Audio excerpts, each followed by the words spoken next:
तलबा व तालिबात Farooq foundation online school के ज़रिए यकसा निसाब के मुताबिक तालीम हासिल करें।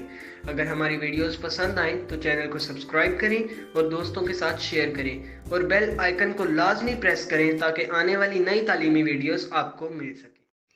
अस्सलाम वालेकुम बच्चों, ऑनलाइन स्कूल से आप मुकम्मल तालीम हासिल करके बोर्ड का इम्तहान बराए जमात नहमो दहम बेहतर तौर पर पास कर सकते हैं। अपनी उम्र और तालीम के मुताबिक मज़ीद तालीम हासिल करें। वालिदैन से फ़ोन या कंप्यूटर पर हमारी वीडियोस के ज़रिए तालीम हासिल करने की दरख्वास्त करें। रोज़ाना 1 से 2 घंटे ऑनलाइन पढ़ाई करें और जब आप स्कूल जाएंगे तो आपको मज़ीद किसी मदद की ज़रूरत नहीं होगी। इस तरह पढ़ाई करके अपना वक्त और वालिदैन के अखराजात में बचत कर सकते हैं। ऑनलाइन स्कूल की कोई फ़ीस नहीं है। जूम पर भी क्लासेस का फ़ायदा उठा सकेंगे।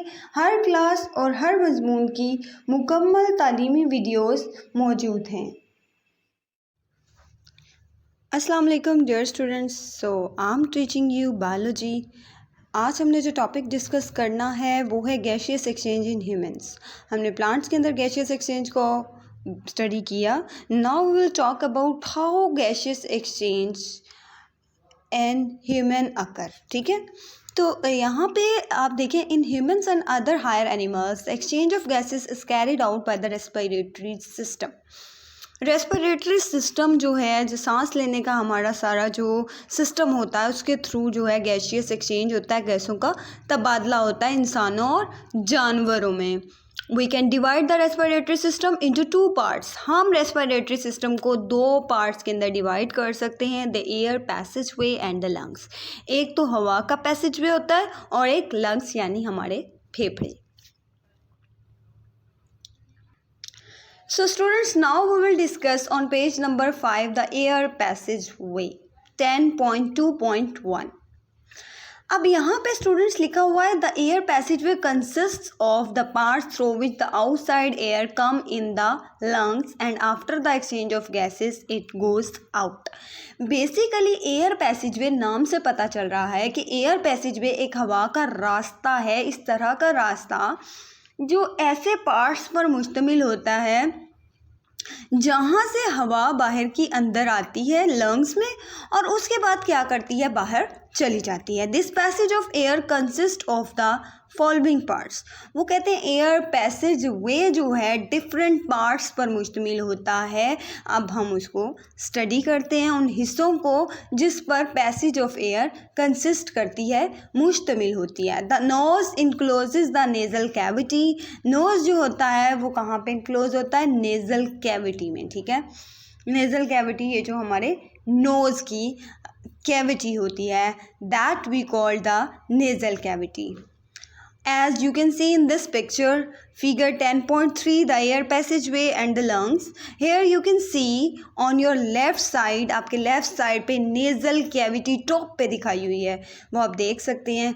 वो कहते हैं कि nose जो होता है वो enclose कहाँ पे होता है, nasal cavity में। It opens to the outside through the openings called the nostrils. अब नेज़ल कैविटी खुलती कहाँ पे है स्टूडेंट्स, वो बेसिकली नोस्ट्रिल्स से खुलती है। ठीक है, नोस्ट्रिल्स कौन से होते हैं, ये जो नाक के 2 नथने होते हैं, नोज के जो सुराख होते हैं,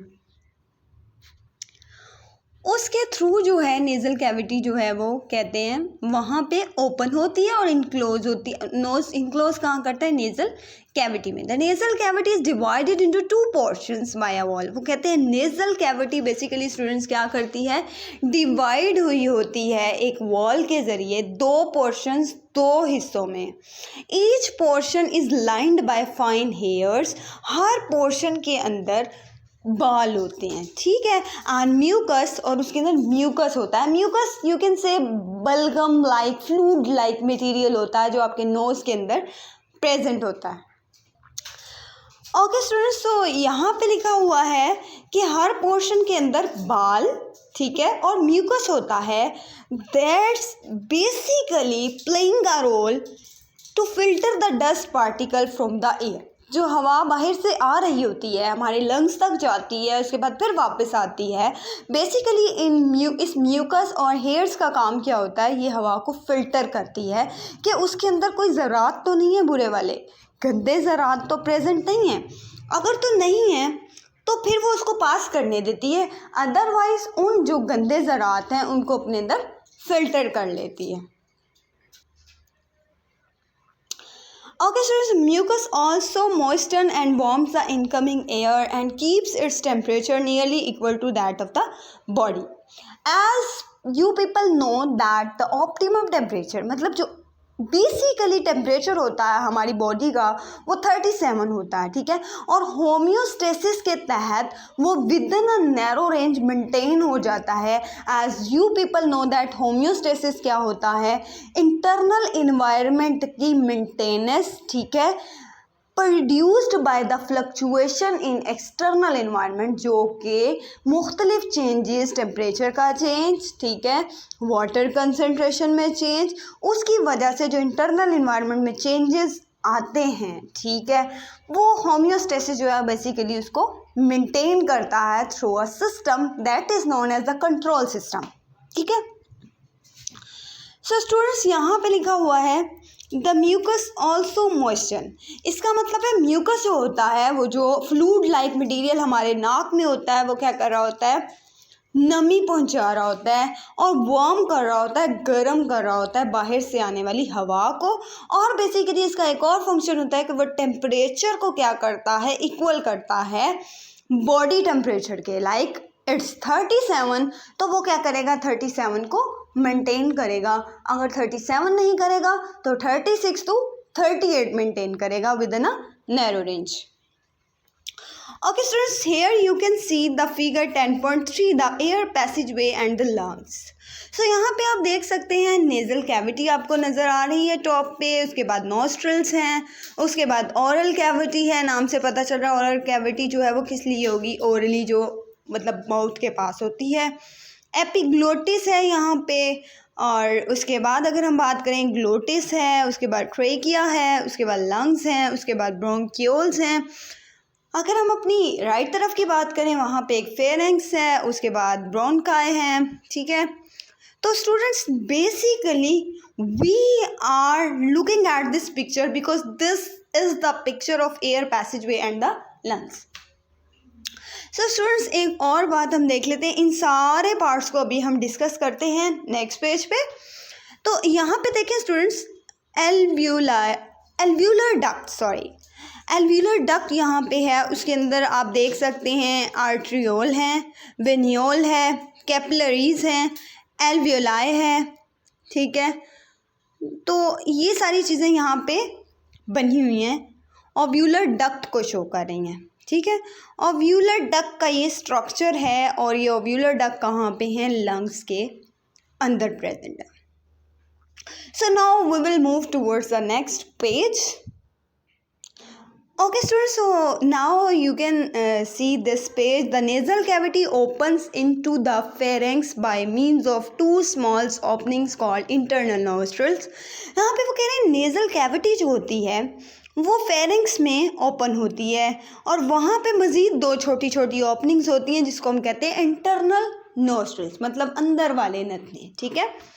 pharynx is a muscular passage, ठीक है, and is common to both food and air. वो कहते हैं एक मस्कुलर पैसेज है, गुजरने का रास्ता है, दोनों के लिए कॉमन है, मतलब फूड भी वहाँ से पास कर सकती है और हवा भी वहाँ से पास कर सकती है।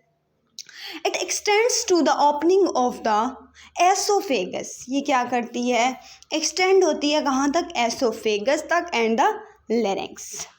उसके बाद अगर हम बात करें the air goes from pharynx into larynx, pharynx से हवा होती हुई लेरिंक्स में आती है। We know that glottis is a narrow opening, ये हम जानते हैं कि ग्लोटिस क्या होता है, एक छोटी सी तंग सी ओपनिंग होती है at the floor of pharynx, pharynx के फ्लोर पे, विच लीड्स इनटू लेरिंक्स, जो फिर लेरिंक्स में चली जाती है। बेसिकली हवा कहाँ पे आती है और फूड कहाँ पे आती है, फेरिंक्स में आती है। फेरिंक्स में डिफरेंट पार्ट से गुजरते हुए हवा जो आती है वो कहाँ पे आ जाती है, लेरिंक्स तक आ जाती है। Here students you can see in the blue writing, recalling, the glottis is guarded by a flap of tissue called epiglottis. अब ग्लोटिस जो है वो बेसिकली किन टिश्यूज़ के ज़रिए प्रोटेक्ट किया जा रहा है, फ्लैप किया जा रहा है, उसको हम लोग कहते हैं epiglottis. Okay students, now we will move towards the next page. So here you can see on page number 6 the larynx is a box. अब pharynx से हवा कहाँ आ गई है? larynx में. अब larynx is a box, एक डिब्बा है मेड ऑफ कार्टिलेज, जो कार्टिलेज से बना हुआ है. अब स्टूडेंट्स कार्टिलेज क्या होता है? You people know that cartilage जो होती है वो मर्कनी हड्डी होती है. As you can touch your ears, आप अपने कानों को हाथ लगाएं तो आप वहाँ पे देखेंगे कि आपको जो हड्डी है वो बहुत फ्लेक्सिबल सी नज़र आएगी.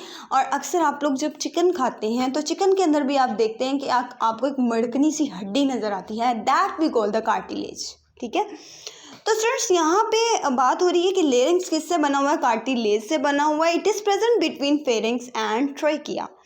ये फेरिंक्स और ट्रेकिया के दरमियान पाया जाता है. It is also called the voice box. इसको हम लोग आवाज़ का बॉक्स भी कहते हैं, वॉइस बॉक्स भी कहते हैं. इसका सेकेंड नेम है वॉइस बॉक्स. तो इसको ज़रा अंडरलाइन कर लीजिए, इसको ज़रा हाईलाइट कर लीजिए, because you people have to focus on this point.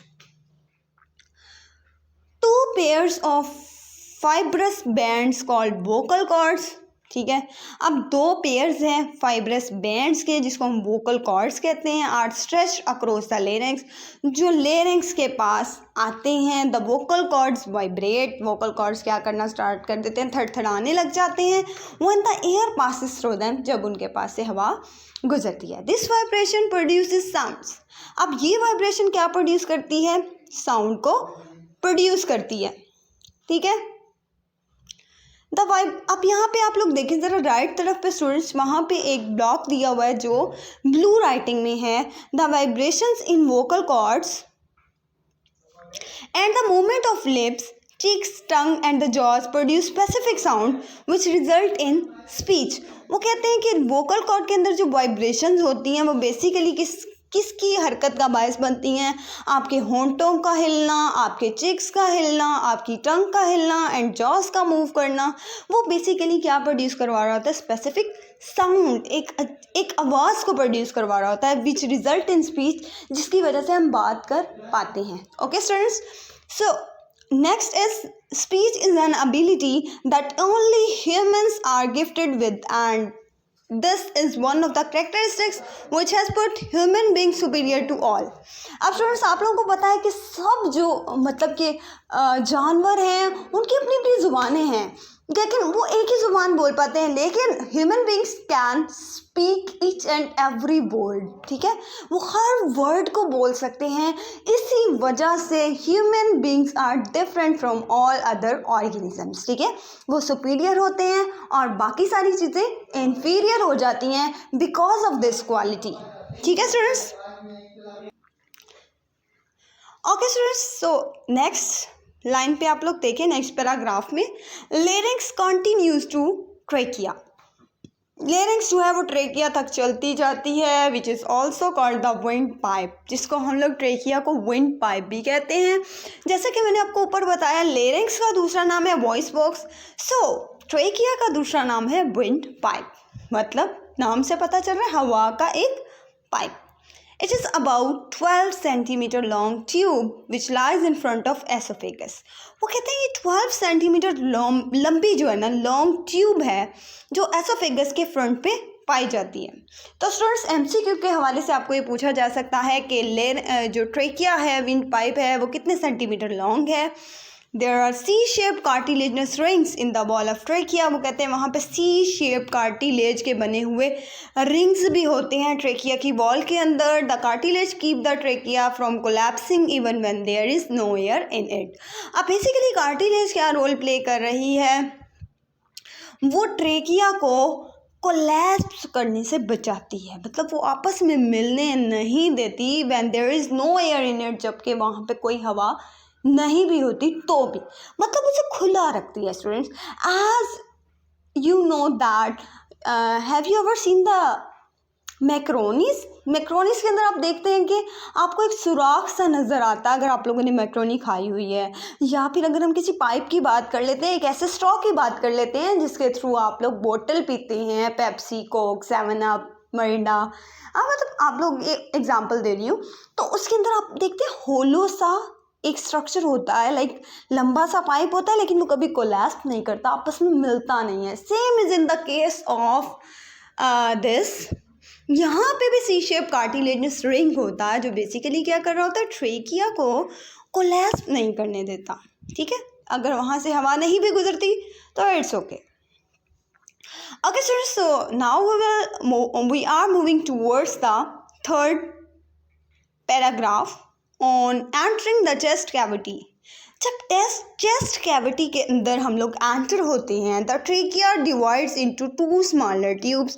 तो ट्रेकिया जो है वो तो 2 छोटी छोटी ट्यूब्स में डिवाइड हो जाता है। उन 2 छोटी छोटी ट्यूब्स को हम कहते हैं ब्रोंकाई कलेक्टिवली, और अगर हम एक एक को बात करें तो वो ब्रोंकस होता है सिंगुलर। ठीक है, the bronchi also have the cartilaginous plates in their walls. अब वो कहते हैं ब्रोंकाई के पास जो कार्टिलेजनस प्लेट्स होती हैं इनकी वॉल में, each bronchus enters into the lung. Her bronchus जो होता है वो एंटर हो जाता है लंग के अंदर, lung of it side, and then divide into smaller branches, और फिर छोटी छोटी ब्रांचेस में डिवाइड हो जाता है। So now students, the bronchi continues dividing in the lungs until they made several fine tubes called bronchioles. वो कहते हैं bronchi divide करते जाते हैं lungs के अंदर until यहाँ तक के कुछ several fine tubes बन जाती हैं जिनको हम लोग कहते हैं bronchioles. The bronchioles progressively lose the cartilages as they become narrower. वो कहते हैं ब्रोंकियोल जो होते हैं उनके अंदर से कार्टिलेज जो है वो लूज़ होना स्टार्ट कर देती है जैसे ही वो बिल्कुल तंग हो जाते हैं, नैरो होते जाते हैं। The bronchioles and as fine tubules called the alveolar ducts.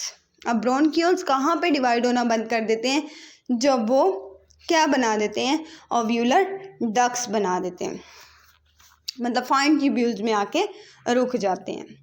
Each alveolar duct open into a cluster of pouches. Her alveolar duct जो होती है वो cluster of pouches में क्या करती है, ओपन होती है। उस pouches को हम लोग कहते हैं alveoli. So it's very important, you should highlight this line. Okay, so the alveoli form the respiratory surface in human body. अब वो कहते हैं alveoli जो होते हैं ह्यूमन बॉडी के अंदर रेस्पिरेटरी सरफेस बनाते हैं। रेस्पिरेटरी सरफेस मीन्स रेस्पिरेशन से जिसका ताल्लुक होता है, हवा से जिसका ताल्लुक होता है। Okay students, each alveolus is a sac like structure. हर alveolus जो होता है एक सैक लाइक स्ट्रक्चर होता है, बोरी नुमा स्ट्रक्चर होता है, lined by a single layer of epithelial cells. अब ये स्पेशलाइज सेल से बना होता है जिसको एपिथेलियल सेल्स कहते हैं। It is bound on the outside by a network of capillaries. ये बाउंड हुआ होता है बाहर की तरफ से कैपिलरीज के नेटवर्क से, मतलब कैपिलरीज जो होती हैं उन्होंने इसके ऊपर एक जाल सा बनाया होता है। Okay students, so now you can see the left side, on the right hand side, in the blue writing, the trachea and the bronchi are also lined with ciliated and glandular cells. वो कहते हैं trachea और bronchi जो होते हैं वो lined हुए होते हैं सिलिएटेड, सिलिया से बने हुए, ग्लैंड्यूलर सेल से। The glandular cell secrete mucus. अब ग्लैंड्यूलर सेल जो होते हैं वो म्यूकस को, बलगम को या फ्लूइड को सेक्रीट करते हैं, खारिज करते हैं, विच मॉइस्टन द एयर, जो क्या करती है, हवा को नमदार कर देती है, and also traps any fine particle of dust और bacteria that have escaped from the nasal cavity. और उसको भी पकड़ लेते हैं, कोई डस्ट पार्टिकल या कोई बैक्टीरिया अगर नेजल कैविटी के अंदर चला गया है। The cilia beat with an upward motion. Cilia जो होते हैं वो बीट करते हैं अपवर्ड मोशन में, so that the foreign particles, ताकि जो फॉरेन पार्टिकल बाहर से आया हुआ कोई भी ज़रा है अलोंग द म्यूकस बलगम या फ्लूइड के साथ are sent to oral cavity, ताकि वो ओरल कैविटी के पास चला जाए, from where it may be either swallowed or caught out, वहाँ से ताकि ये पकड़ा जाए। ठीक है। So students, here you can see in the last paragraph the pulmonary artery from the heart containing deoxygenated blood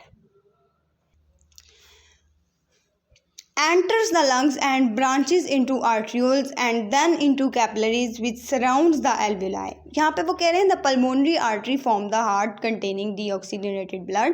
pulmonary artery क्या करती है, उसके पास क्या था, फ्रॉम द हार्ट से उसके पास डीऑक्सीजनेटेड ब्लड होता है जिसके अंदर ऑक्सीजन की कमी होती है। वो क्या करता है, लंग्स में एंटर होता है एंड ब्रांचेस इनटू आर्ट्रियोल्स। ठीक है। और ब्रांचेस जो हैं वो आर्ट्रियोल्स में जाती हैं, देन इनटू कैपिलरीज, फिर वो कैपिलरीज में जाती हैं विच सराउंड द एल्वियोलाई, जो बाद में एल्वियोलाई को सराउंड कर लेते हैं। और एल्वियोलाई क्या हैं, क्लस्टर ऑफ पाउचेस। ठीक है। These then join together, फिर बाद में ये क्या करते हैं, ज्वाइन करते हैं एक दूसरे के साथ, to form the venules which form pulmonary vein, जो बाद में pulmonary vein बना देता है। बेसिकली अब इस वेन का क्या पर्पस है, ये कैरी करती है the oxygenated blood back to the heart, oxygen rich blood heart के पास वापस ले जाती है।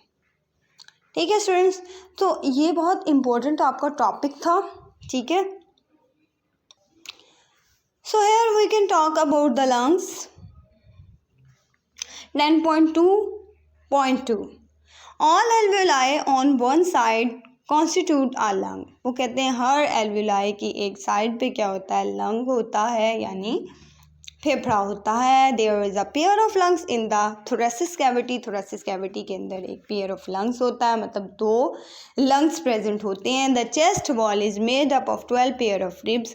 अब चेस्ट की जो वॉल है वो किससे बनी हुई है, 12 रिब्स के पेयर से बनी होती है, पसलियों के पेयर से बनी होती है। And the rib muscles called intercostal muscles. अगर आपको एक क्वेश्चन आता है स्टूडेंट्स के रिब्स के मसल्स कौन से होते हैं, तो इंटरकोस्टल मसल्स होते हैं। अगर कोई आपसे क्वेश्चन करता है इंटरकोस्टल मसल्स कौन से होते हैं, तो आप बताएंगे कि रिब्स के मसल को इंटरकोस्टल मसल्स कहते हैं। सो इस पॉइंट को भी हाईलाइट कर लीजिए। अ थिक मस्कुलर स्ट्रक्चर, अब एक थिक मस्कुलर स्ट्रक्चर होता है उसको हम लोग कहते हैं diaphragm is present below the lungs, जो लंग्स के नीचे प्रेजेंट होता है। The left lung is slightly smaller. अब ये जो बात मैं बता रही हूँ आपने याद रखनी है कि जो हमारा बायां लंग होता है वो छोटा होता है थोड़ा सा, एंड हैज़ 2 लोब्स, और उसके 2 लोब्स होते हैं। The right lung is bigger with 3 lobes, और राइट जो दायां लंग होता है उसका क्या होता है कि उसके 3 लोब होते हैं। कॉमन सेंस की बात है स्टूडेंट्स, छोटा होगा तो उसके 2 हैं, बड़ा है तो उसके 3 हैं। They are spongy and elastic organs, ये स्पॉन्जी हैं, इलास्टिक हैं, लचकदार ऑर्गन है। They lungs also have blood vessels, lungs के पास ब्लड वेसल्स होती हैं। That are the branches of pulmonary arteries and veins, जो पल्मोनरी आर्टरीज और वेन्स की क्या हैं, ब्रांचेज हैं। Each lung is enclose by 2 membranes, 2, अब हर लंग जो है वो इनक्लोज हुआ होता है 2 मेम्ब्रेन से, called the outer pleural membrane and inner pleural membrane. ठीक है। हर लंग जो है वो 2 मेम्ब्रेन से, वो कहते हैं 2 मेम्ब्रेन से इनक्लोज होता है, एक बाहर की मेम्ब्रेन और एक inner membrane. The membrane enclose a fluid, membrane जो होती है वो उसके अंदर फ्लूइड होता है, विच प्रोवाइड लुब्रिकेशन, जो लुब्रिकेशन प्रोवाइड करता है, मतलब नमी प्रोवाइड करता है। For the free expanding and contraction movement of lungs, ताकि जो है फ्रीली जो है एक्सपेंड कर सके वो जगह, मतलब चौड़ी हो सके, एंड कॉन्ट्रैक्ट कर सके, मतलब इजीली वहाँ पे रिलैक्स और कॉन्ट्रैक्ट कर सके, वहाँ पे लंग्स की जो मूवमेंट है वो इजीली हो जाए। So students, here you can see on page number 7 figure 10.4 lungs and pleural membranes. So यहाँ पे आपको नज़र आ रहा है लंग्स, और इसके दरम्यान में आपको हार्ट नज़र आ रहा है। ठीक है। अब इसके पास 2 मेम्ब्रेन्स आपको नज़र आ रही हैं, लंग का टिश्यू नज़र आ रहा है और फ्लूइड नज़र आ रहा है। So this diagram is your homework आपको इस डायग्राम की प्रैक्टिस करनी है so that you can draw this diagram. जब ये क्वेश्चन आपके पेपर में आएगा तो आप इस डायग्राम को भी ड्रॉ करेंगे तो आपका कॉन्सेप्ट जो है वो फुली क्लियर हो जाएगा। ओके स्टूडेंट्स, सो नेक्स्ट हम लोग डिस्कस करेंगे मैकेनिज्म ऑफ ब्रीथिंग को इन द नेक्स्ट वीडियो। तब तक के लिए अल्लाह हाफिज़, अपना ख्याल रखिएगा। सेकेंडली लेक्चर्स को साथ साथ प्रिपेयर किया करें because these are very much important students. As you already know covid की वजह से बहुत ज़्यादा लॉस हो चुका है स्टडी का। सो अगर अभी भी आप लोग टाइम वेस्ट करेंगे तो उसका कोई फ़ायदा नहीं है, ठीक है। So you should utilise your time in studies. तो ज़्यादा से ज़्यादा पढ़ें और फ़ारूक फाउंडेशन का जो है उसने आपका इतना फ़ायदा किया है फ्री एजुकेशन से, तो आप इससे ज़रूर फ़ायदा उठाएं और प्लीज़ हमारे चैनल को भी सब्सक्राइब कर दें। वीडियो अच्छी लगे तो इसको लाइक करें, सब्सक्राइब और शेयर करें, ठीक है। और अगर कोई क्वेश्चन पूछना है तो आप इसके नीचे कमेंट में कोई भी क्वेश्चन पूछ सकते हैं। Thank you very much.